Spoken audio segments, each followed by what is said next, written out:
Hello welcome friends. तो दोस्तों I think आप सभी Lalit Narayan Mithila university Darbhanga part third English honours के स्टूडेंट्स होंगे। दोस्तों पेपर 7 में जो दूसरा प्रश्न पूछा जाता है पोएम और पोएट सेक्शन से, उन्हीं को हम आज की इस वीडियो में कवर करेंगे और आप लोगों को बताने का प्रयास करेंगे कि आप लोग किस प्रकार से तैयारी करो कि आप लोग दूसरा प्रश्न को ढंग से आंसर दे करके आओ, ताकि आप लोग 17 मार्क्स में से कम 15 मार्क्स तो जरूर ले आओ। तो चलिए आज की इस वीडियो को हम लोग शुरू करते हैं। दोस्तों आप सभी को मैं बता दूं, वैसे आप सभी को पता ही होगा, एलएनएमयू में जो प्रश्न पूछे जाते हैं इंग्लिश ऑनर्स के पेपर में, वो ग्रुप वाइज करके होते हैं। जैसे कि ग्रुप ए हो गया तो इसमें पहला प्रश्न पूछा जाएगा, ग्रुप बी होगा उसमें दूसरा प्रश्न पूछा जाता है, इसी प्रकार से ग्रुप सी ग्रुप डी इस प्रकार से पूछे जाते हैं। कहने का अर्थ जितने भी क्वेश्चन होते हैं ना, उस क्वेश्चन को एक सेपरेट ग्रुप के अंदर रखा जाता है और हर ग्रुप के लिए सिलेबस होता है जो कि एलएनएमयू जारी करता है, वो आपको मिल जाएगा। वैसे अगर आप इंग्लिश ऑनर्स का स्टूडेंट्स हो तो आपको पता ही होगा, हम आप सभी को सिलेबस प्रोवाइड कर दिए हैं। दोस्तों तो ग्रुप बी में जो प्रश्न आता है ना, वो आता है पोएम और पोएट सेक्शन से, और वो दूसरा प्रश्न होता है और 17 मार्क्स का होता है। दोस्तों जो स्ट्रैटेजी मैं आपको यहाँ पे बताऊंगा, अगर आप उसको फॉलो करोगे तो डेफिनेटली आप 17 में से 15 जरूर ला लोगे। और 17 में से 15 लाना लिटरेचर के सिलेबस में थोड़ा टफ माना जाता है, और अगर इतना आप ला लिए तो समझिए बहुत अच्छा मार्क्स है। इससे अच्छा मार्क्स शायद नहीं ला सकते हो आप, क्योंकि ये लिटरेचर है। 17 में से कम 2 मार्क्स तो जरूर कटना है, वैसे कटने का स्कोप यहाँ पे ढेरों है। तो दोस्तों दूसरा प्रश्न जो पूछे जाते हैं ना, ये पोएम और पोएट सेक्शन से पूछे जाते हैं। और पेपर 6 की तरह नहीं कि पोएम से भी एक प्रश्न और पोएट से भी एक प्रश्न का जवाब आपको देना होता है, बिल्कुल नहीं। यहाँ पे पेपर 6 की तुलना में बहुत ही आसान है। यहाँ पे क्या होंगे दोस्तों, दूसरा पेपर में दूसरा नंबर क्वेश्चन में आपके पास पहले 5 पोएम के नाम होंगे। जैसे देखिए, sonnet to the moon, separation, village song, Indian women, dawn at Puri, ये देख रहे हो ना, ये 21 का प्रश्न है, 2021 का।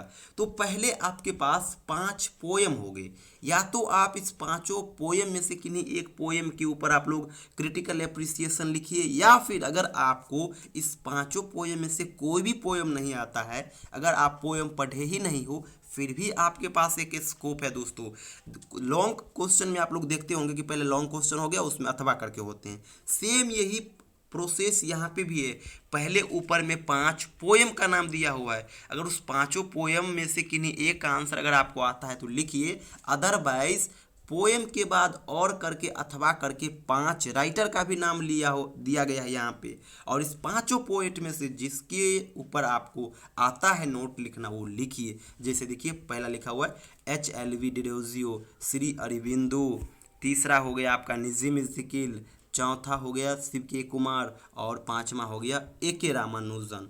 तो ये हो गया, देखें ना आप लोग, पहले क्या दिया गया, पहले 5 पोएम दिया गया है। अगर पोएम आता है ठीक है, अगर नहीं आया कोई दिक्कत नहीं, आपके पास अभी 5 और ऑप्शन है। और इन 5 जो ऑप्शन है ये है पोएट का, या तो आप पोएम वाले में से किन्हीं एक का आंसर दीजिए, या फिर पोएट वाले में से एक का आंसर दीजिए। यानी बहुत ही सिंपल होता है। एक बार आप लोग 2020 के प्रश्न को भी देख लीजिए। देखिए दूसरा प्रश्न जो आया है 17 मार्क्स के लिए, उसमें पहले क्या दिया गया है, 5 पोएम दिया गया है, the lotus, transformation, an introduction, night of स्कॉटपेन, इस प्रकार से 5 पोएम के नाम दिए गए हैं। अगर इन पांचों में से कोई एक पोएम आता है तो उसके ऊपर आप लोग नोट लिखिए, नहीं आता है छोड़ दीजिए। आपके पास एक और ऑप्शन है, और ये ऑप्शन है 5 पोएट का। इस पांचों पोएट में से किन्हीं एक के ऊपर आप लोग नोट लिख दीजिए। जैसे कि हो गया तोरू दत्त, RN टाइगर, P पाल, कमला दास, जयंत महापात्र। तो इस प्रकार से 5 पोएट का नाम दिया गया है। तो दोस्तों ये बहुत सिंपल है। अब मैं आपको यहाँ पे इसका स्ट्रैटेजी बताता हूँ। पहला चीज मैं यही बताऊंगा दोस्तों कि अगर आप लोग पोएम पढ़ लिए हो तो बेहतर होगा पोएम का ही आप लोग समरी लिख दो। 2 से 2.5 पेज में समरी लिख के आ जाओ, 17 में से 14-15 आसानी से मिल जाएगा। और पोएम के लिए कुछ ज़्यादा करना भी नहीं होगा, हम आपको केवल और केवल 4 पोएम देंगे। वैसे सिलेबस में 20 से 22 पोएम मेंशन है, लेकिन उतना आपको नहीं करना है। केवल और केवल हम 4 पोएम आपको देंगे और उस 4 पोएम में से 2 पोएम 100% आएगा, 4 भी आने की संभावना पूरा होगा, लेकिन अगर नहीं आया तो 2 100% आएगा ही आएगा। तो एक प्रोसेस तो ये है कि मैं आपको 4 सेलेक्टिव जो पोएम है उसका नोट बना करके आपको दे दूंगा और आप उसको प्रिपेयर कर लो। एक ये प्रोसेस है। और पोएम को पढ़ने से एक बेनिफिट आपको मिलेगा दोस्तों, एक्सप्लेनेशन से जो प्रश्न पूछे जाएंगे पोएम सेक्शन से, वहाँ पे आपको हेल्प करेगा अगर आप पोएम ढंग से पढ़े रहोगे। तो इसलिए हम आपको कहेंगे कि पोएम ही पढ़िए। 4 देंगे हम चूज करके कि यही आएगा एग्जाम में, वैसे 10 से 12 पोएम के ऊपर हम लोग समरी बना करके आपको देंगे, क्योंकि वो समरी आपको एक्सप्लेनेशन वाले पोर्शन में बहुत हेल्प करेगा और एक्सप्लेनेशन से 2 प्रश्न पूछे जाएंगे पोएम सेक्शन से। तो इसीलिए कम से कम 2 पूछे जाते हैं, तो इसलिए हम वो आपको देंगे। तो ये एक चीज़ हो गया। दूसरा चीज़ हो जाएगा दोस्तों, जैसे 5 पोएट आएगा, तो पोएट में से अगर आप केवल और केवल 2 कर लोगे ना, तो 2 में से 1 आना है 100%, इसमें कोई दिक्कत नहीं है, क्योंकि 10 से 12 पोएट है ही और उसमें से 5 पोएट आ ही जाता है और रिपीट शायद ही कोई करता है, तो मुश्किल से 2 प्रश्न भी हम आपको दे देंगे, 2 चूज करके तो 1 मिल जाएगा। तो इसमें क्या आपको अप्लाई करना होगा तो मैं आपको बता देता हूँ। जैसे मान लीजिए हम आपको श्री अरबिंदो का दे देंगे आपको चूज करके कि इसी पोएट को आप तैयार करो, तो हम इसमें आपको किस प्रकार से नोट देंगे, पहला जो पेज होगा उस पहला पेज में पूरी तरह से जो नोट होगा ना, वो इनके बायोग्राफी से संबंधित होंगे कि इनका जन्म कब हुआ, किस किस क्षेत्र में इसका योगदान रहा है, इसका एजुकेशन क्या रहा है, यानी कि कहने का अर्थ इसका जो इनसे संबंधित जो इंट्रोडक्शन होगा वो देंगे। और उसके बाद हम फिर पोएम को ही इसमें ऐड करेंगे।